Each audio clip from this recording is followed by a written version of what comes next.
Hello दोस्तों, good evening. स्वागत है आपका आपके अपने YouTube channel create wealth with Atul में। मैं हूं आपका दोस्त अतुल गोयल। आज हम बात करेंगे इंफ्रास्ट्रक्चर से जुड़ी हुई एक कंपनी, दिग्गज कंपनी पीएनसी इंफ्राटेक के बारे में।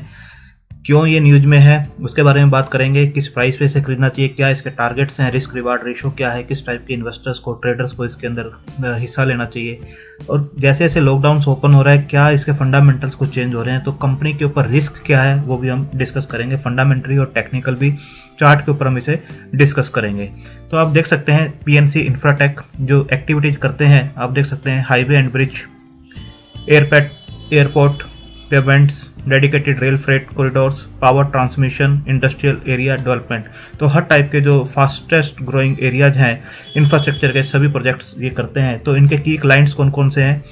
NHAI, national highway authority of India, airport authority of India, rights limited, military engineering services, Madhya Pradesh road development corporation, PWD UP power corporation. तो अच्छे जो क्लाइंट्स हैं सब इनके मिलेंगे। कंपनी की प्रेजेंस देखिए, सभी स्टेट्स के अंदर ये आपको एग्जीक्यूट करती हुई नजर आएगी।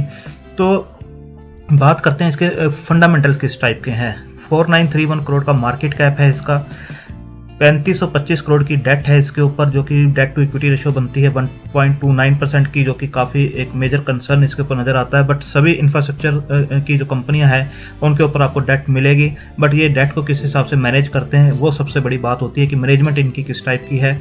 अगर बुक वैल्यू देखें 106 की है, करंट प्राइस 192 का है, तो प्राइस टू बुक वैल्यू देखेंगे तो 1.81 के आसपास का बनता है। डिविडेंड देते हैं बट इतना अट्रैक्टिव नहीं है, 0.26% के आसपास का है। फेस वैल्यू इसकी 2 की है।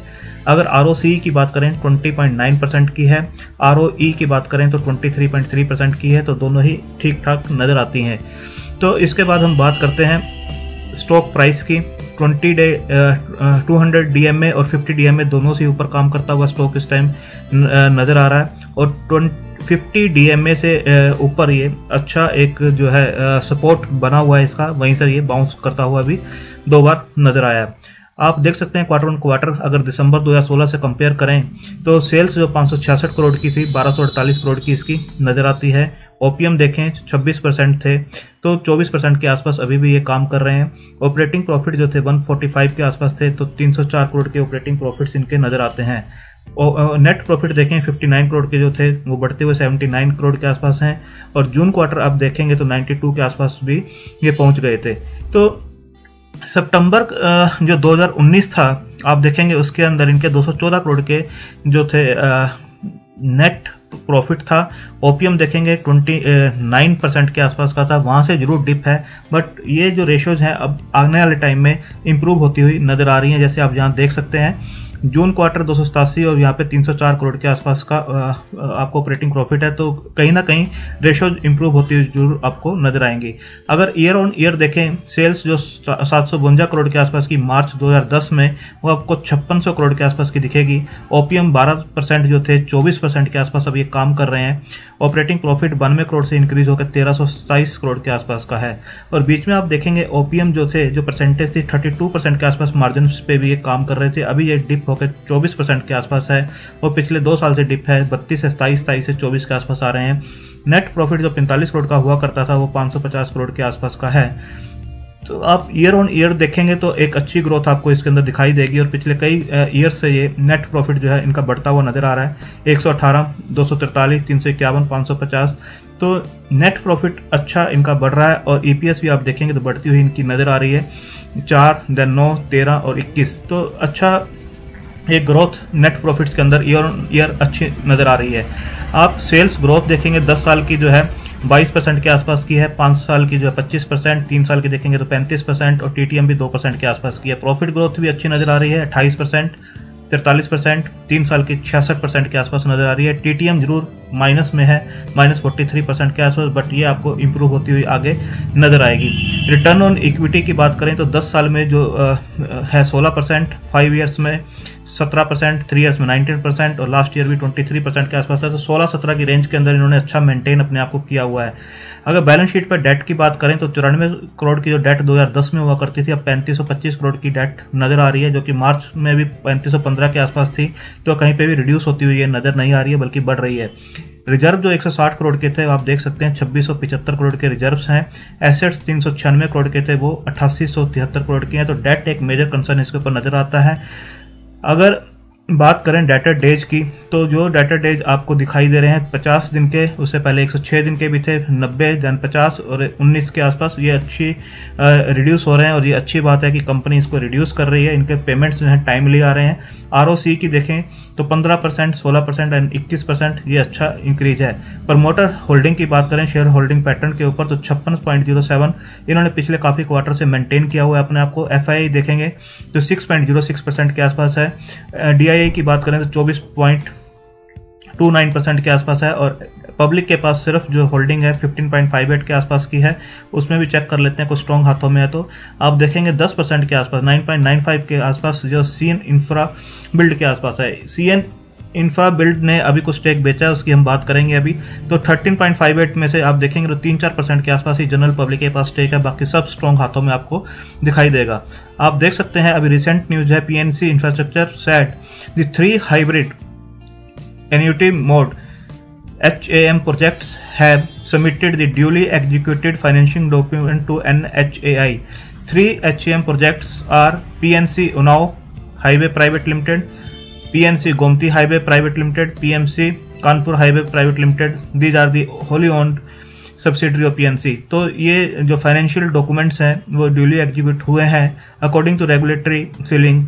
These HAM projects have cumulative bidding costing rupees 5184 crore while the projects have debt size of 1965 crore.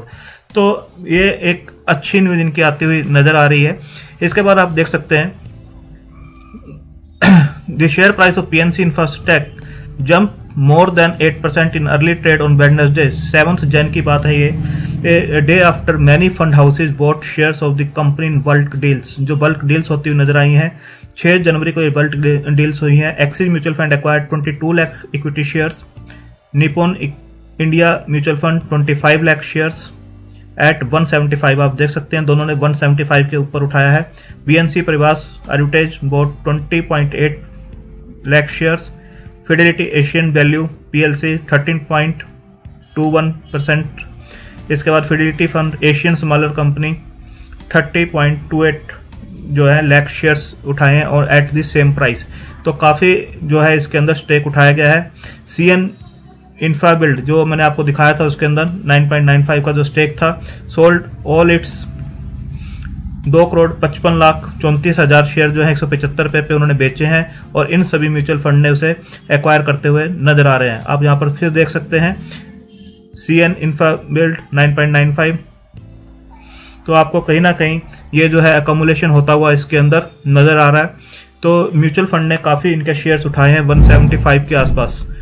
आप देख सकते हैं BSE NSE bulk deals, Goldman Sachs, Fidelity wise stake in PNC infrastructure. कहीं ना कहीं इनको आने वाले टाइम में ग्रोथ नजर आ रही है, फ्यूचर प्रोस्पेक्टस इनके नजर आ रहे हैं अच्छे। और जैसे जैसे लॉकडाउन ओपन हो रहा है, कंस्ट्रक्शन एक्टिविटीज ओपन हो रही है, तो अच्छी ग्रोथ इनको इस स्टॉक्स में नजर आ रही है, तभी सभी म्यूचुअल फंड ने अच्छे स्टेक्स इसके अंदर उठाए हैं। आप देख सकते हैं 7 जनवरी PNC इंफ्राटेक एंड कियान construction top picks in infra sector. Nirmal Bang का कहना है PNC इंफ्राटेक जो है बिल्कुल टॉप पिक है इनकी। 7 जनवरी की ये न्यूज है। इसके बाद आप देख सकते हैं जेस सिक्योरिटीज स्टॉक परफॉर्मेंस। आप देख सकते हैं जेस सिक्योरिटीज का भी मानना है PNC इंफ्राटेक जो है टॉप पिक्स के अंदर है in this space. PNC Infratech top position के अंदर है, तो ये स्टॉक आने वाले टाइम में बिल्कुल अच्छा परफॉर्म कर सकता है। आप देख सकते हैं HDFC सिक्योरिटीज का, HDFC सिक्योरिटी ये आप देख सकते हैं 10 जनवरी का ही अपडेट है, सुबह का 8:07 का। HDFC security see an upside of 30% in PNC Infratech stock. 30% यहाँ से भी 10 जनवरी का ये अपडेट है। HDFC security see an upside of 30% in PNC infrastructure stock. तो इंफ्राटेक स्टॉक जो है PNC का 30% यहाँ से भी ऊपर जा सकता है। HDFC सिक्योरिटीज का मानना है ये 10 जनवरी आज की ही अपडेट है और आने वाले टाइम का मतलब कि इनके 1 साल के टारगेट्स ये होते हैं कि 30% ये रिटर्न्स दे सकता है। ये कुछ ट्रेंड लाइंस मैंने वीकली चार्ट के ऊपर जीरोधा में लगाई हैं। आप देख सकते हैं 1W वीकली चार्ट है ये, तो ट्रेंड लाइंस मैंने ड्रॉ की हुई हैं। आप देख सकते हैं कि 2018 में ये जो स्टॉक था इस लेवल के ऊपर ट्रेड किया करता था 228 के आसपास, और उस अगेन इस स्टॉक ने जब सेबी की कुछ गाइडलाइंस आई थी म्यूचुअल फंड पे, म्यूचुअल जो मिड कैप स्मॉल कैप में करेक्शन हुई थी, तो इसके अंदर भी करेक्शन होती हुई नजर आई थी। उसके बाद ये स्टॉक अगेन इस लेवल पे गया, उस ट्रेंड लाइन पे अगेन रेजिस्टेंस फेस किया, अगेन ये नीचे आता हुआ नजर आया और इसी लाइन के ऊपर अगेन रेजिस्टेंस फेस किया। थर्ड टाइम आप देख सकते हैं कोविड के टाइम पे ये डाउन आया है और काफी डाउन गया है, आप यहां देख सकते हैं। अगेन यहां तक ये स्टॉक गया है 100 के आसपास और अगेन इसने रिकवरी दी है, तो अभी भी ये उस लाइन के आसपास जो है रेजिस्टेंस फेस कर सकता है। अगर इस रेजिस्टेंस लाइन को ये ब्रेक करता है अच्छे वॉल्यूम्स के साथ, जैसे अभी ये मोमेंटम में है, एक चैनल में ये चलता हुआ आपको बिल्कुल नजर आ रहा है, इस चैनल के अंदर ये चल रहा है इस टाइम पर, और अगर इस लाइन को ये ब्रेक करता है तो अच्छा मोमेंटम इसके अंदर आप देखने को मिल सकता है। 260 से 280 के लेवल्स ये इमीडिएट आपको दिखा सकता है अगर इस लाइन के ऊपर ये इस बार ब्रेक करता है। आप देख सकते हैं 2018 में इसने इस लाइन को टच किया था, वहां से ये रिजेक्ट होता है, अगेन इस लाइन को फेस करता है रेजिस्टेंस 2019 में, अगेन 2020 में इस लाइन को फेस करता है और इस टाइम ये इसी के आसपास आता हुआ नजर आ रहा है। अगर इस लाइन को ये अच्छे वॉल्यूम्स के साथ ब्रेक करता है तो बिल्कुल आपको ये मोमेंटम ऊपर दिखाई देगा। ये देखिए ये वीकली चार्ट्स है, तो आपको यहाँ से बिल्कुल ये स्टॉक ऊपर जाता हुआ दिखाई देगा, 260 से 270 के आसपास बिल्कुल ये स्टॉक जाता हुआ दिखाई देगा और अच्छे रिजल्ट्स आते हैं। कोई इंफ्रास्ट्रक्चर जो सेक्टर है उससे कोई अच्छी न्यूज आती है तो बिल्कुल इसके लिए एक मोमेंटम बनता हुआ नजर आएगा। जिस टाइप से अकोमुलेशन हो रहा है, बिल्कुल म्यूचुअल फंड्स हाउसेज को कुछ ना कुछ इसके अंदर अच्छा देखने को मिल रहा है, तो ये इस लेवल को बिल्कुल ब्रेक कर सकता है। इस बार आप देख सकते हैं एक रेजिस्टेंस इस लाइन के ऊपर बिल्कुल बन रहा है। कोई भी डिप इसके अंदर आता है तो एक बाइंग अपॉर्चुनिटी होगी। आप अपने फाइनेंशियल एडवाइजर से डिस्कस कर सकते हैं और अपनी होल्डिंग कैपेसिटी के हिसाब से, रिस्क टेकिंग कैपेसिटी के हिसाब से इसके अंदर पोजीशंस बना सकते हैं। आने वाले टाइम में ये अच्छे रिटर्न्स आपको बना के दे सकता है। रेजिस्टेंस पे जरूर ध्यान रखना चाहिए आपको, कोई भी डिप इसके अंदर एक बाइंग अपॉर्चुनिटी बन सकता है। थैंक यू, धन्यवाद।